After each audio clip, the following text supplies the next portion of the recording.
पहली बात ये है कि जिस तरह पाकिस्तान में तमाम सियासी जमातों को इस्टेब्लिशमेंट के दरबे में बंद करके रख दिया गया है और अपनी मर्जी की जो सियासी जमातें अपने मर्जी से चलाई जा रही हैं, और इलेक्शन के नतायज जिस तरीके से आते रहे हैं वो मुझे और आपको पता है। आखिरी इलेक्शन किस तरह से हुए, उससे पहले इलेक्शन किस तरह से हुए।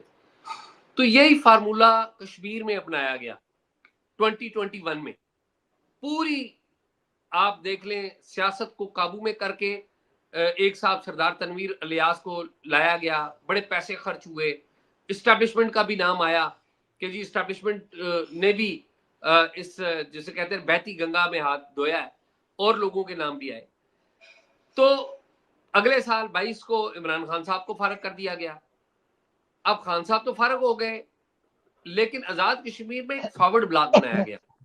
फॉरवर्ड ब्लॉक बनाकर जो मौजूदा प्राइम मिनिस्टर हैं अनवारुल हक, उनको वजीर आजम बनाया गया पीटीआई की ही मदद से।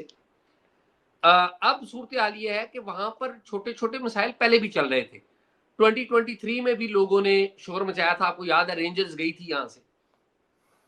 लेकिन लोगों को एक बात पता लग गई कि जो जो आजाद कश्मीर में सियासी जमातें हैं वो उनकी रिप्रेजेंटेटिव जमातें नहीं हैं, वो किसी और को रिप्रेजेंट कर रही हैं। इसलिए ज्वाइंट अवामी एक्शन कमेटी, ये ट्रेडर्स का एक ग्रुप था बेसिकली, जो कि इकट्ठा हो गया और उन्होंने डिमांड्स करनी शुरू कर दी।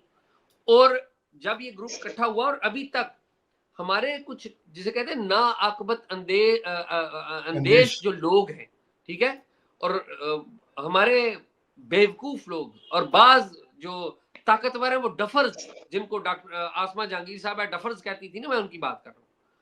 सोशल मीडिया के ऊपर पूरा ट्रेंड चलाया गया कि ये गद्दार हैं, ये राज एजेंट है। नहीं है भाई, ये आपकी अपनी जो आपने जो कुछ बोया है वो काट रहे हैं।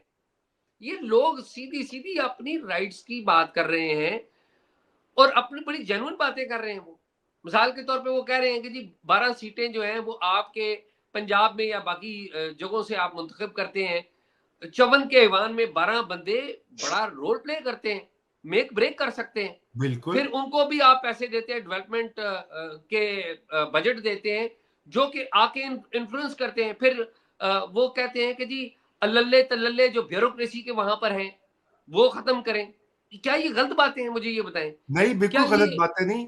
और सारी तो सारे के सारे जो मेंबरान हैं आजाद कश्मीर असेंबली के, वो वजीर हैं। तो सारे के ऑपोजिशन सारे अच्छा, और कोई पता ही नहीं चल रहा हुकूमत कहां पर शुरू हो रही है, खत्म कहां पर हो रही है। अपोजिशन तो आप देखें ना, मुस्लिम कॉन्फ्रेंस, ये सरदार कयूम साहब के बेटे सरदार अतीक प्राइम मिनिस्टर है फॉर्मर।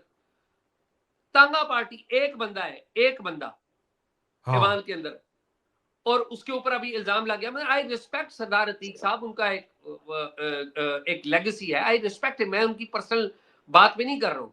लेकिन आपने मुस्लिम कॉन्फ्रेंस को आगे कर दिया, उधर फायरिंग हो गई, और अब मुस्लिम कॉन्फ्रेंस को वो कहते हैं कि दहशतगर्द डिक्लेयर करें। पीपल्स पार्टी का वहां पर आप देखें, लास्ट टाइम 12 सीटें पीपल्स पार्टी ने ली, लेकिन वहां पर जाकर देखें तो हाल तो देखें, नून लीग का हाल तो देखें, पीटीआई का हाल तो देखें। अक्रॉस दी पार्टी लाइन लोग ज्वाइंट अवामी एक्शन कमेटी को सपोर्ट कर रहे हैं, और आप कह रहे हैं कि दहशतगर्द है। और आप देखें अलमिया, मैं रजा भाई तकरीबन 3 हफ्तों से टॉक शॉक के ऊपर प्रोग्राम कर रहा हूं। जब इन्होंने अनाउंस किया ना कि 29 सितंबर को है, उस वक्त से मैं प्रोग्राम कर रहा हूं कि ये देखिए, ये बहुत बड़ा खराबी होने जा रही है, इसको फिक्स करें। बिल्कुल, मेन मैंने स्ट्रीम देखी है मीडिया के ऊपर कोई मेन स्ट्रीम मीडिया के ऊपर कोई बात नहीं कर रहा। आपने बात किया, और आपके जो हमारे जो साथी हैं बहुत सारे जो यूट्यूब भी करते हैं, अच्छी बात है सोशल मीडिया पे, लेकिन वो क्लिक नहीं मिल रही उधर से, इसलिए बात नहीं करेंगे। तो ये बड़ा अलमिया, ये इसमें मीडिया का भी एक रोल है। इसमें जो सबसे बड़ा रोल है हमारे भाइयों का है, जिनका हर जगह रोल आ गया है। मैं तो हैरान हूं। क्या मैं क्या एजाज उस पे आता हूं। मैं आयशा का एक कमेंट लेके मैं आपसे भाइयों की बात अभी मैं करता हूं, क्योंकि अबसार आलम ने आज बराह रास्त मुखातिब हुए हैं, वो फील्ड मार्शल से। उन्होंने कहा कि अपनी मंजी थल्ले डांग फेरें। मैं अभी इस प्रोग्राम से पहले वीडियो देख रहा था। उन्होंने कहा मैं बड़ा अदब करता हूं, आपकी बड़ी तारीफ करता हूं, बहुत अच्छा काम कर रहे हैं, लेकिन अपनी मंजी थल्ले डांग फेरें, क्योंकि ऐसे हालात जो क्रिएट हो रहे हैं, और अंदर कौन है जो वो करे। बिल्कुल, मैं एजाज की तरफ जाता हूं। एजाज, कंक्लूड करते हैं, आज की हमारा शो का वक्त भी लंबा हो गया है। लेकिन ये बताइए, ये अफसार साहब ने जो कहा मंजी के थल्ले डांग फेरे हैं, आप इसको कैसा इंटरप्रेट करते हैं? क्या मालूमात है आपके पास? क्या वाकई वहां पे कोई ना आकिबत अंदेश आपने लफ्ज इस्तेमाल किया, या ना अहल लोग जो है वो गलत ये मार धाड़ वाली पॉलिसी पर इंसिस्ट कर रहे हैं? एजाज, देखिए रजा, वहां पर एक तो आज़ाद कश्मीर गवर्नमेंट है, लेकिन आज़ाद कश्मीर गवर्नमेंट के साथ तीन अफसरान बड़े अहम हैं। राणा अब्दुल जब्बार जो कि आईजी हैं, फिर साथ ही साथ वहाँ पे चीफ सेक्रेटरी हैं खुशहाल, और खुशहाल बड़े एक्सपीरियंस्ड चीफ सेक्रेटरी हैं। आपको याद हो स्वात, जब स्वात वाला कॉन्फ्लिक्ट था तो ये खुशहाल के ऊपर एक खुद का हमला भी हुआ था। ये वही चीफ सेक्रेटरी हैं जो अभी इन्हें चीफ सेक्रेटरी लगाया, very seasoned and experienced officer. अभी रिसेंटली वहां पे एक खुफिया एजेंसी है, उसका सेक्टर कमांडर भी एक नया तैनात किया है कि चीजें खराब हो गई हैं वो ठीक करें। लेकिन ये सरकारी ब्यूरोक्रेसी है, और इसने चीजों को अपने अंदाज से हल करना है। अगर कोई इंटेलिजेंस का बंदा है, उसने जो पाकिस्तान में इंटेलिजेंस का तरीकाकार है कि मोस्ट पावरफुल, और फिर जिस तरह का मैंडेट वहां पे हुकूमत को मिला हुआ है, तो वो सारे उनकी बात सुनते हैं, वो अपनी इनपुट नहीं देते। क्योंकि जो एक इलेक्टेड बंदा होता है या एक ट्रूली पीपल्स रिप्रेजेंटेटिव गवर्नमेंट होती है, वो जेन्युइन अंदाज में अंदर बैठ के अपनी बात करते हैं और अपनी बात मनवाते हैं। लेकिन जब आपको पता हो कि आपकी जो नौकरी है, आपकी जो कुर्सी है, वो किसी और की मरहून मिन्नत है, तो फिर आप सरकारी अफसरान के सामने भी बात अपनी पूरी नहीं करते। आपका जो कॉन्फिडेंस है वो शेक हो जाता है। तो इशू ये है कि चाहे आजाद कश्मीर गवर्नमेंट हो और चाहे ये हमारी सिविल ब्यूरोक्रेसी, और सिविल ब्यूरोक्रेसी में हमारे बड़े अच्छे अफसर हैं। मैं राना अब्दुल जब्बार जो आईजी हैं, या खुशहाल, इनको मैं जाती तौर पे जानता हूँ, इनका बैकग्राउंड है। पर्टिकुलरली जो खुशहाल हैं, खुशहाल खान, इनका पूरा बैकग्राउंड है कॉन्फ्लिक्ट हिट एरिया में रहने का, वहां पे परफॉर्म करने का। लेकिन अगेन बात यह है कि वेयर पावर लाइज। और फिर दूसरी बात यह है कि जिन लोगों की सरकार है, जिन लोगों की गवर्नमेंट है, उनके पास क्या है। आप देखें ना, आज जो मुज़ाकरात हुए, वफाक से हुकूमत ने भेजा, एहसन इकबाल थे, राना सनाउल्लाह थे, मसूद, सरदार मसूद जो साबिक प्रेसिडेंट हैं वो थे, मुतअद्दिद और वजीर भी हैं जिनका नाम लिया जा सकता, बात लंबी हो जाएगी। उन्होंने मुतालबा क्या किया, ज्वाइंट अवामी एक्शन कमेटी ने? उन्होंने दो बातें की।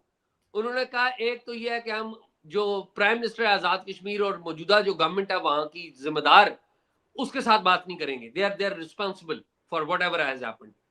फिर उन्होंने दूसरी बात क्या की, उन्होंने कहा कि जी आपने ब्लैकआउट किया हुआ है, इंटरनेट बंद है, फोन बंद है, सब कुछ बंद है, ये रिस्टोर करें हमारे मुकदमात जो आपने दायर किए हुए हैं, और फिर जिन्होंने फायरिंग की हुई है उनके ऊपर मुकदमा दायर करें। और फिर वो तो ये मुतालबा करते हैं कि मुस्लिम कॉन्फ्रेंस को दहशतगर्द जमात डिक्लेयर करें। खैर ये एक संगीन बड़ी सख्त उनके मुतालबात है, लेकिन कुछ ना कुछ गवर्नमेंट तो मानी कि आजाद कश्मीर गवर्नमेंट का कोई नुमाइंदा वहां पर मौजूद नहीं था। आल दो के कश्मीर गवर्नमेंट ने भी 4 वुजरा अनाउंस कर रखे हैं, तो वो चले गए। उन्होंने कहा जब तक ये नहीं होता हम नहीं आते। ब्लैकआउट जी आपने किया हुआ है। अब मुझे दुख होता है, ये अफसोस होता है कि हम यहां पर बैठ के रिपोर्ट किया करते थे उस साइड की कश्मीर का कि ब्लैकआउट हो गया, उस साइड के कश्मीर का। अच्छा, और वहां पे भी चल रहा है, आपको पता है ना, वहां पे भी लद्दाख में हिंदुस्तान ने भी वहां पे कश्मीरी एक जी बड़े जी, ऐसा ही पॉपुलर है आजकल। रहनुमा को गिरफ्तार किया हुआ है। तो ये वेरी सैड। और ये चीजें जो जो अभी भी हैं, मेरा नहीं ख्याल कि चीजें हल नहीं हो सकती, हल हो सकती हैं, चीजें कंट्रोल में आ सकती हैं। सवाल सिर्फ ये है कि जिन्होंने हल करना है, और मैं इसमें पाकिस्तान की गवर्नमेंट को ज्यादा कहूंगा कि prime minister should take initiative. बहुत अच्छा काम किया कि मल्टी पार्टी इन्होंने डेलीगेशन भेजा, बहुत ही अच्छा काम किया। मेरे ख्याल में जो भी मांगते हैं prime minister should go there, talk to the people, Muzaffarabad में एड्रेस करें, माजरत करें, और मेहरबानी करके मैं तो ये कहूंगा कि वहां पे नए इलेक्शन का ऐलान करें, नई बिल्कुल। असम्बली आए। वो जो नए मुतालबात वो कह रहे हैं कि 12 जो सीटें खत्म करनी है वो खत्म, अगर नई असम्बली करती है तो वो करे, वट एवर। लेकिन इस तरह से मेरे ख्याल में आई डोंट थिंक सो कि ये चीजें चलेंगी, ये एस्केलेट करेंगी, ये जी फर्दर एस्केलेट एक करेंगी। एक और वो रजा, जी एक सेकंड की बात देखें। एक बंदा मरा मैनचेस्टर में, कियर स्टारमर प्राइम मिनिस्टर, अपना मौखर करके दौरा वापस आ गए, उस जगह गए। हमारे प्राइम मिनिस्टर को यहाँ 18 लोग मर गए कश्मीर में, जी क्यों नहीं जाते? बिल्कुल। वो आज वो आपको पता है ये बहुत मेरे ख्याल में 18 नहीं है डॉक्टर साहब, 18 नहीं है, लेकिन फिर भी आई एग्री कि जाना चाहिए। रिपोर्टेड आप चेक कर लें जी, 3 क्योंकि पुलिस वाले हैं और जो शहरी हैं वो भी हैं। एक तरह से देखें तो आपने सिग्नलिंग भी, इसराइल को भी आप सिग्नलिंग ठीक कर रहे थे। आप शमा जुनेजो को लेके गए, जो कि कहती ये हैं कि जी इसराइल को के साथ ताल्लुकात होने चाहिए। आपकी टीम में या आपके साथ लगे हुए बहुत सारे लोग हैं, और मैं नाम नहीं यहाँ लूंगी, पर एक 1.5 महीना पहले पाकिस्तान में ऐसे लोग आए हैं जो कि और आके गए हैं और यहाँ दौरे करके गए हैं, लोगों से मिल के गए हैं। डिसीजन मेकिंग लेवल पे पता नहीं हो या ना हो, लेकिन डेफिनेटली मदारिस में गए हैं और मजहबी तंजीमों में गए हैं, जो कि इसराइल का सौदा बेचते हैं हम्म अमेरिका में। तो हम्म आपने आने दिया और ये आपकी नॉलेज में था, तो आप एक तरीके से एक बिल्डअप कर रहे थे कि देखो हम जो है वो तुम्हारे साथ हमारा कोई इसराइल को आप मैसेजिंग कर रहे होंगे कि भाई कोई झगड़ा नहीं है, सो अगर हम आते हैं किसी फोर्स का हिस्सा बनते हैं तो एक्सेप्ट इट। और दूसरी वेरी वेरी क्रिटिकल, प्लान के मुताबिक जो स्टेबलाइजेशन फोर्स है उसने तो इजरायली फोर्स के साथ काम करना है। जी हाँ जी तो हाँ आप वो भी, मतलब ये कि रजामंदी, घर से रजामंदी करके चले थे कि ठीक है अगर ऐसा हुआ तो हम उनके साथ करेंगे, जी हाँ बेशक स्टेबलाइजेशन के नाम पे, लेकिन करेंगे। हाँ। सिग्नलिंग बिल्कुल आपने सही कहा। काफी मिसमैनेजमेंट है। बहरहाल इसके ऊपर कभी दोबारा बात करते हैं। मैं आता हूँ मैनचेस्टर की तरफ, जो कि आज ये बहुत, मैं भी इसके बारे में पढ़ा था सुबह, पहली खबर ही मैंने वो देखी, सिनेगॉग पे जो अटैक हुआ। और ये आयशा आप क्या समझती है, ये रेगुलर एंटी सेमिटिज्म है या ये गजा वाला मामला है, उसके रिस्पॉन्स हो सकता है? अभी तक क्या जो है इंफॉर्मेशन पब्लिक डोमेन में आई है? क्योंकि sorry it is very concerning ये जो। रता, एक तो ये है कि बहुत कम खबर आ रही है। हम्म उस जो अलेजिड अटैकर है उसकी शक्ल टीवी स्क्रीन्स पे आ रही है, और हाँ वो शक्ल से या कोई हमारा देसी लगता है अच्छा या कोई मुसलमान लगता है। हम्म दोनों में से एक है ये, कि या अरब है जी फलस्तीनी है या कोई पाकिस्तानी है। हाँ। लेकिन अब इसके रिpercussions में क्या होंगे, ये भी तो देखने की जरूरत है देखिए, ना। दोनों सिचुएशंस में कियर स्टामर जो है वो डेनमार्क में थे, उन्होंने अपना मौखर किया दौरा, वापस आए। इस वक्त जहां जहां तालीमी इदारे हैं, सिनेगॉग्स हैं जूश, वहां पुलिस फोर्स बहुत ज्यादा है। बल्कि आज ये हुआ कि दिन में मैं निकली घर से तो मेरे घर के करीब एक स्कूल है, मॉन्टेसरी है जूश बच्चों की। तो मैंने देखा कि वहाँ नॉर्मली 2 गार्ड्स होते हैं, 4 थे। कहा, पता नहीं क्या हो रहा है। तो रास्ते में फोन आया, पता चला कि मैनचेस्टर में ये हो गया है। अब राइट बात ये है जी कि सिक्योरिटी इनकी बढ़ेगी, ये तो क्लियरली है, लेकिन ये है कि मुसलमान जो है वो, उनके लिए भी सवाल उठेंगे। और हम्म ऑलरेडी जब इमिग्रेशन के सिलसिले में मुसलमानों पे सवाल उठ रहे हैं, ये मजीद इनको मुश्किल में डालेंगे। राइट राइट देखिए, ये तो हम कह सकते हैं कि देखें जी, जज्बा है, जज्बा जनू, गुस्सा है, रिएक्शन है। मसला ये है कि जिस दुनिया में ये रिएक्शन हो रहा है, वहां ये रिएक्शन जो है काबिल कबूल लोगों को, हुकूमत को, मेजॉरिटी लोगों को नहीं है। दुरुस्त बात और है। आप अपने लिए मजीद मुश्किलों मुसीबतें की एक दीवार खड़ी ना करें, मैं कहती हूँ।